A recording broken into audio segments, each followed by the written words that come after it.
बेटा आज हम लोग फर्स्ट 20 एलिमेंट्स के बारे में जानेंगे। क्या क्या जानेंगे? पहले एलिमेंट का सिंबल, फिर atomic number, atomic mass, protons, number of protons, number of electrons, number of neutrons, फिर इलेक्ट्रॉनिक कॉन्फ़िगरेशन और फिर वैलेंसी। ठीक है, ये जो आज हम लोग कर रहे हैं, आप लोगों ने सबने, आपको ये सारा टॉपिक आना चाहिए जब हम लोगों ने कंप्लीट कर। स्टार्ट करते हैं फर्स्ट एलिमेंट से। पहला एलिमेंट हमारा है हाइड्रोजन, जिसका सिंबल H है, कैपिटल H। इसका एटॉमिक नंबर 1 है।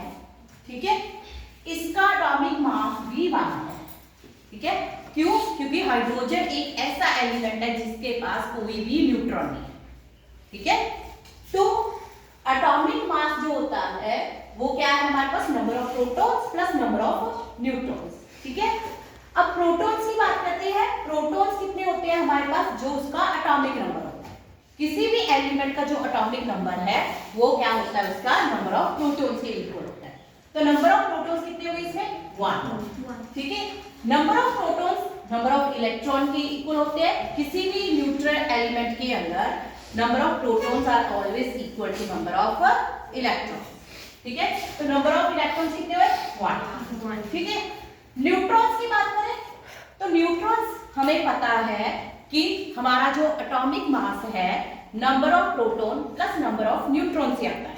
ठीक है, तो एटॉमिक मास से अगर नंबर ऑफ प्रोटॉन्स को माइनस कर देते हैं तो हमारे पास नंबर ऑफ न्यूट्रॉन्स आ जाते हैं। ठीक है, तो अगर हम इसमें से 1 को माइनस करें तो हमारे पास क्या है? 0। तो नंबर ऑफ न्यूट्रॉन्स क्या है? 0। ठीक है, तो इलेक्ट्रॉनिक कॉन्फ़िगरेशन बोहर एंड बरी के जो रूल्स हम लोगों ने पढ़े हैं उसके अकॉर्डिंग उन्होंने क्या कहा था कि फर्स्ट शेल में 2 आएंगे, सेकंड में मैक्सिमम 8, थर्ड में 18 एंड सो ऑन। 2n² के साथ जो हम रूल फॉलो करते हैं, बोहर बरी का रूल था 2n²। इसके अकॉर्डिंग हम लोगों ने इलेक्ट्रॉनिक कॉन्फ़िगरेशन दे दी है। ठीक है, तो हाइड्रोजन के पास एक ही इलेक्ट्रॉन है, तो इसका जो हमारे शेल है जैसे बोहर ने दिए थे K, L, M, N करके, तो इसके फर्स्ट शेल के अंदर एक इलेक्ट्रॉन आएगा। ठीक है, इसके आउटर शेल के अंदर जो इलेक्ट्रॉन है एक है, तो इसकी जो वैलेंसी है वो भी क्या बन जाती है? अब अगर मैं बोहर के ऑर्बिट्स के अकॉर्डिंग इसका स्ट्रक्चर बनाना चाहूँ तो एक ऑर्बिट है, न्यूक्लियस के अंदर प्रोटॉन है, तो यहाँ पे इसका एक इलेक्ट्रॉन पड़ा। ठीक है, अब हम बात करते हैं सेकंड एलिमेंट की। सेकंड एलिमेंट हमारा है हीलियम। सेकंड एलिमेंट हीलियम है जिसका एटॉमिक नंबर 2 और मास क्या है? 4। ठीक है, एटॉमिक नंबर 2 और मास क्या है? 4। ठीक है, और अगर इसका एटॉमिक नंबर 2 है और मास 4 है तो नंबर ऑफ प्रोटॉन्स भी क्या आएंगे? 2 आएंगे। नंबर ऑफ प्रोटॉन्स 2 आएंगे।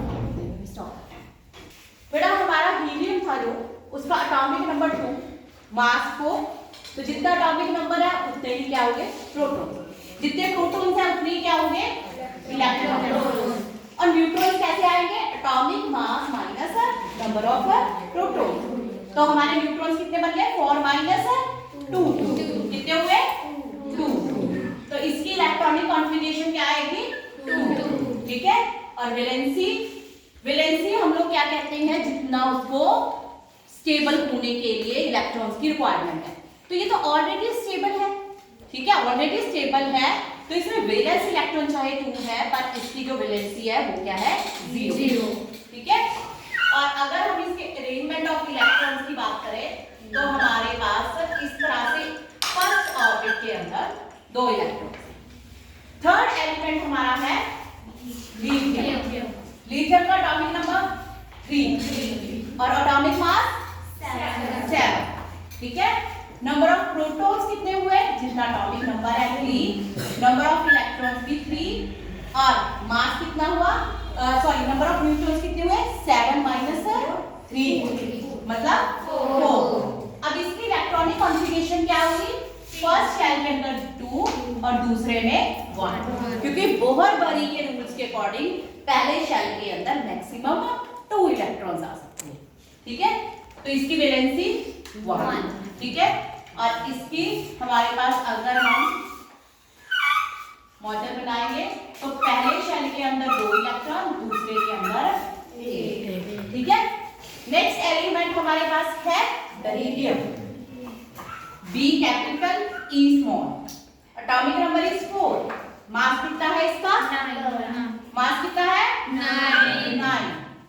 तो नंबर ऑफ प्रोटॉन्स कितने हुए? 4। जितना एटॉमिक नंबर है, इलेक्ट्रॉन्स भी 4। 9 माइनस 4 क्या आएगा? 5। ठीक है। इलेक्ट्रॉनिक कॉन्फ़िगरेशन 2 और 2। वैलेंसी भी क्या बन गई? 2। अगर हम इसके ऑर्बिटल डायग्राम बनाए तो पहले शेल के अंदर 2 और दूसरे शेल के अंदर भी 2। ठीक है। नेक्स्ट हमारे पास बेरिलियम के बाद आता है बोरोन। बोरोन का एटॉमिक नंबर 5। Atomic mass 11। ठीक है। Number of protons 5। जितना एटॉमिक नंबर है। नंबर ऑफ इलेक्ट्रॉन्स इक्वल आएंगे। 11 माइनस 5 6। तो number of neutron 6। Electronic configuration 2 3। ठीक है। जब तक यहाँ 8 नहीं कंप्लीट होते तब तक इसी में आएंगे। ठीक है। तो हमारे पास वैलेंसी 3। तो इसका जो हमारे पास मॉडल बनेगा वो कैसे बनेगा? 2 1 2 3। ठीक है। इस तरह से आपका जो है। उसके बाद बेटा बोरोन के बाद carbon. Atomic number 6। Mass 12। Number of proton 6। Number of electron 6। Neutron 6। 2 4। Valency 4। और हमारे पास इसका जो ऑर्बिटल डायग्राम है उसमें पहले शेल के अंदर K के अंदर 2 और दूसरे के अंदर 4। राइट? ऐसे। नेक्स्ट कार्बन के बाद nitrogen. Very good. Nitrogen is 7। मास 14। ठीक है। और number of proton 7। Number of 7। Number of neutron भी 7। Electronic configuration 2 5। अब यहाँ पे वैलेंसी की बात करते हैं। वैलेंसी अब इसमें कैसे आएगी? इसके जो आउटर मोस्ट शेल के अंदर इलेक्ट्रॉन है, वैलेंस इलेक्ट्रॉन है, 8 minus number of valence electron, वो यहाँ पे क्या बनती है? वैलेंसी। ठीक है। जो इलेक्ट्रॉन्स गेन करते हैं उनकी वैलेंसी वैलेंस इलेक्ट्रॉन से जो होता है 8 को माइनस कर दिया। ठीक है। तो इसकी वैलेंसी क्या आएगी? 3। और इसका जो इलेक्ट्रॉन डॉट स्ट्रक्चर आएगा हमारा, सॉरी इलेक्ट्रॉन डॉट स्ट्रक्चर नहीं, हमारी जो ऑर्बिटल आएगा, पहले में 2, दूसरे में 5। ठीक है। नेक्स्ट में 5। नाइट्रोजन के बाद ऑक्सीजन। Atomic number 8। मास 16। 8 प्रोटॉन, 8 इलेक्ट्रॉन, 8 न्यूट्रॉन, 2 6। और हमारे पास वैलेंसी आएगी इसकी 2। 8 माइनस 6 2। तो इसमें हमारे जो है फर्स्ट शेल के अंदर 2, जो सेकंड शेल है उसके अंदर क्या है? 8। ठीक है। 1 2 3 4 5 एंड 6। उसके बाद हमारा ऑक्सीजन के बाद क्या आता है? ऑक्सीजन के बाद क्लोरीन। क्लोरीन के अल्फा शेल के अंदर, सॉरी एटॉमिक नंबर 9। मास 19। मास क्या है? 19। तो ये हमारा प्रोटॉन्स 9, इलेक्ट्रॉन 9 और हमारे number of neutron 10। Electronic configuration 2 7। Valency 1। और हमारे जो ऑर्बिटल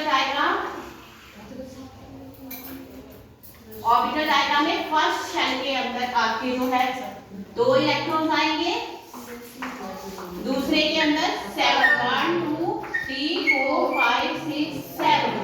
ठीक है।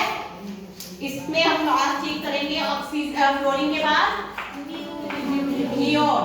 नियोन का एटॉमिक नंबर 10, मास 20।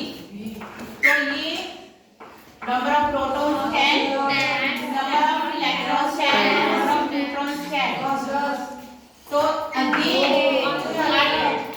8 आएगा, इसका शेल कंप्लीट है तो इसकी वैलेंसी अगेन 0 बन जाएगी। ठीक है, तो हमारे पास दो इसके अंदर शेल हैं, पहले के अंदर 2 इलेक्ट्रॉन्स, दूसरे के अंदर 8, 1 2 3 4 5 6 7 एंड 8। ठीक है, एक बार बेटा आप लोगों को मैंने 10 एलिमेंट्स करवा दिए। नेक्स्ट स्टेप जो है हम लोग नेक्स्ट क्लास में करेंगे, तब तक आप इसको याद करें। Thank you.